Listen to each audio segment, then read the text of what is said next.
What is an empath? So I'm inspired to do this talk today. Like it's sometimes like I have to look through inspiration during the week as to what I want to talk about.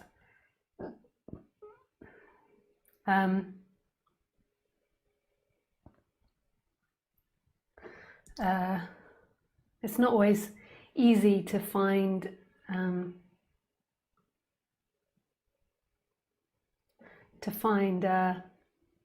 subjects to talk about. Let me just put that down.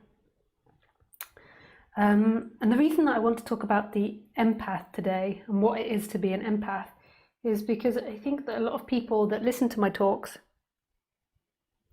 don't really understand what it is, and I think I talk about it a lot. So, what is an empath to me? I mean, I'm sure that on the internet there's lots of explanations as to what an empath is. An empath is somebody that has the ability to empathize with other people's feelings. So say if I went to a shop, and in the shop the lady made a mistake with my change or something, and then took a really long time, and then dropped something, and then gave me the change, I would begin to empathize with her feelings. So if she was being really arrogant, then I wouldn't empathize. But if she was being like really sad and apologetic and felt embarrassed, I would empathize with her, and I would feel a sense of not feeling sorry for her, but I would just feel empathy. I would be able to relate to those emotions. I know what it's like to make a mistake, or to be flustered, or to feel like you can't do something. So there would be empathy. And this is the really surprising bit as to why I want to talk about it, is so true empaths, so people that really have a strong sense of empathy and can do that, is only 20% of the population. So a proper, true empath, they think, from research, with really strong abilities to empathize with other people's feelings, is 20%. And then for the rest of society, it's like a spectrum. And then you've got at the top end psychopaths, sociopaths, and narcissists that don't have any empathy.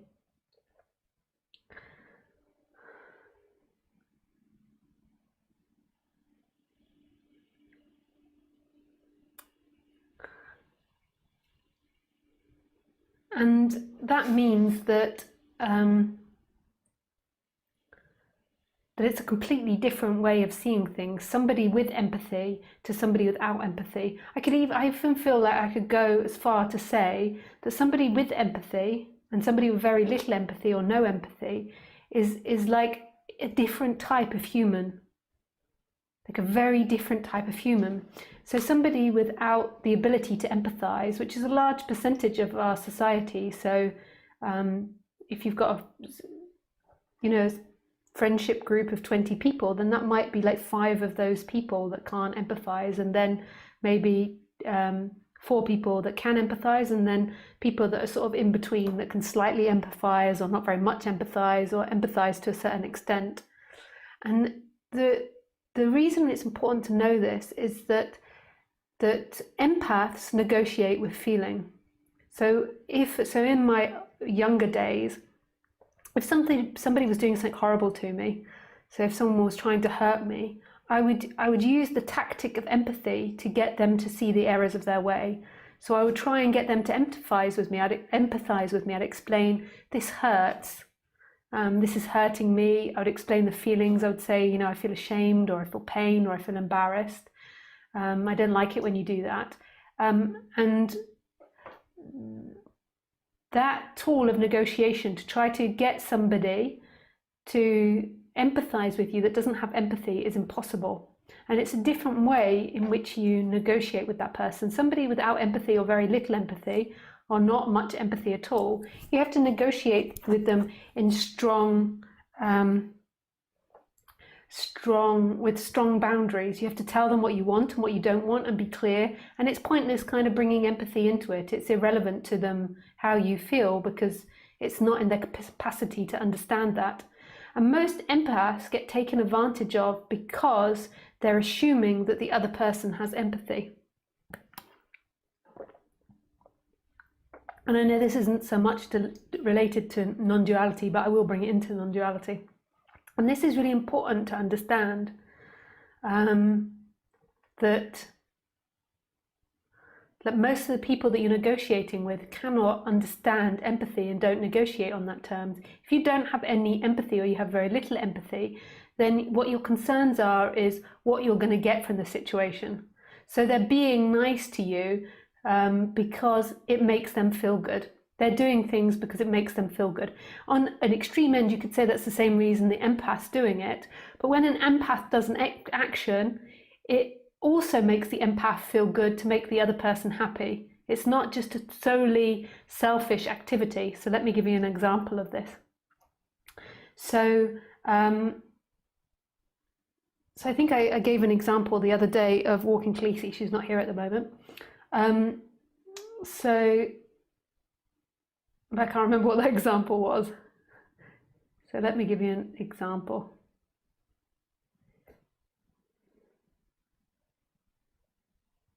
So say if I was sitting on the sofa with my boyfriend and the dishes were dirty. Now it's normally always him that picks up the dishes and put them away. I normally do the cooking and he normally takes away the dishes. So after we've finished, I sit there and he takes away my plate and it's really lovely. But say I hadn't done the cooking and I didn't think it was fair, and every day he took away the plates and I thought he was doing too much work, that would not make me happy. It would hurt my insides if I saw him doing too much for me, which sometimes he maybe does, but it hurts my heart because it's not just important to me to get as much as I can out of somebody. What's important to me is the fairness and the happiness and the success and the thriving, or the ability to thrive of the other person.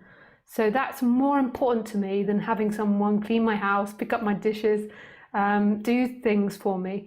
And it brings me joy to see the other person flourish, because I'm always empathizing with that other person. So if that other person's sad, then I will empathize and feel sad. If they're thriving, then I will empathize with that and I will feel good about them thriving.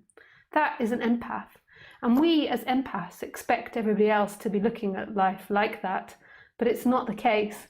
The thing is that some people seem like they have consideration for you, but they're only doing the consideration for you out of a robotic impulse that they've been taught. So it's not that when they say to you, oh no, don't do the dishes, you cooked. It's not out of empathy that they do that. It's out of a learned mechanism that they know that they have to do reciprocity, and they cannot understand empathy. So they don't look at you and empathize the fact that you've worked all day. They understand that in the long run there will be an argument or there will be disharmony if they do this, or they might have a plan for something else. So it's all about what they've been taught, and it's all about what they can get from the situation.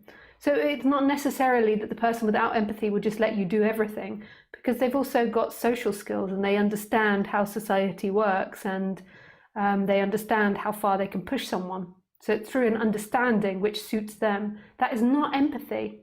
But it looks like empathy on the outside. So it looks like someone's being empathetic to your needs, but they're not. It's all in their tactics of the way that they deal with life. They're not having an emotional response at looking at you and feeling empathetic towards you.